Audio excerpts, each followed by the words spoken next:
সম্মানিত হাজিরিন, কিছু কথা আজকে বলতে হবে রমাদান সম্পর্কে, যেটা আমার আলোচনার বাইরের বিষয় নয়, এটাও আলোচনার বিষয়।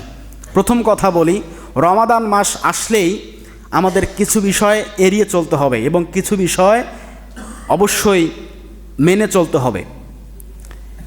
রমাদান মাসে সব থেকে বড় যে দুর্নীতিগুলো হয়, দুর্নীতি সব জায়গায় চলে, কম বেশি চলে, কিন্তু আমরা চাই আমাদের এই সমাজটা, এই পরিবেশটা বা এই পরিবারটা আমরা ভালোভাবে চেষ্টা করব ইসলামিক শরিয়া অনুযায়ী চলার জন্য, ঠিক কি না? আল্লাহ রসুল বলেছেন, মান কলা বিহি সদাক, যারা কোরআন দিয়ে কথা বলে এরা সত্য কথা বলে। ওমান হাকামা বিহি আদিলা, যারা কোরআন দিয়ে বিচার করে এরাই ন্যায় বিচার করতে পারে। আমাদের সংবিধান কি আল কোরআন না? আমাদের সংবিধান যদি হয় আল কোরআন, তাহলে আমরা আল কোরআনের বাইরে কেন যাব? আমাদের চেষ্টা রাখতে হবে, ইচ্ছা রাখতে হবে, অদম্য চেষ্টা রাখতে হবে, আমাদের জীবন আমরা পরিচালনা করব পবিত্র কোরআনুল কারিমের আইন অনুযায়ী, ঠিক কি না? সম্মানিত হাজিরিন, কিছু কিছু ভুল হয়, সব বলতেও খারাপ লাগে, কিন্তু বলতে হয়। মসজিদ কমিটির উদ্দেশ্যে কয়েকটা কথা আমি বলতে চাই। বলবেন যে হুজুরের লোভ, না, আমি টাকা পয়সা লোভে এখানে আসি না।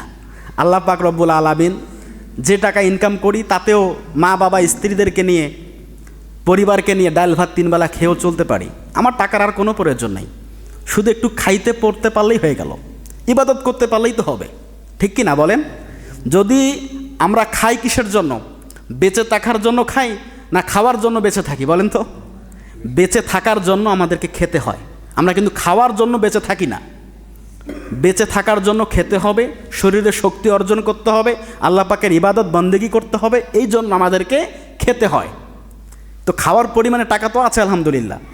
মূল কথা হচ্ছে, প্রথম যে কথা বলি সেটা হচ্ছে যে 1 নম্বরে তারাবির টাকা যখন চাঁদা নির্ধারণ করবেন, বেশি করার দরকার নাই, কমও করার দরকার নাই, এমনভাবে নির্ধারণ করবেন যেন সবাই সুন্দরভাবে টাকাটা দিতে পারে।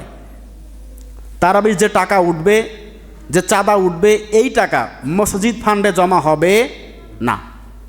মসজিদ ফান্ডে যদি টাকা আপনারা জমা করতে চান, তাহলে চাঁদা নেওয়ার আগে বলবেন, হুজুর বা মুসল্লিদেরকে বলবেন, আপনারা তারাবির চাঁদা দেন এবং মসজিদের চাঁদা দেন, মসজিদ উন্নয়ন কল্পে চাঁদা দেন এবং তারাবির টাকা দেন, ঠিক কি না বলেন? বলতে হবে।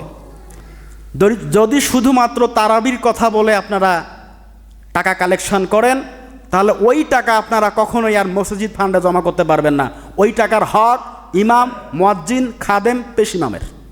কি ভুল বললাম? আচ্ছা, আর যদি আপনারা ওই টাকা মসজিদ ফান্ডে জমা করতে চান, তাহলে অবশ্যই আপনারা সেটা বলে নেবেন যে আমরা মসজিদ উন্নয়ন কল্পেও কিছু টাকা ফান্ডে জমা রাখবো, তাহলে সমস্যাটা সমাধান হয়ে যাবে। কি আপনাদের খারাপ লাগছে? আমি সত্যি কথাগুলো বলছি, কারণ এটা খারাপ লাগে ভাই, খুব খারাপ লাগে, এরকমটা হয় না, ঠিক না।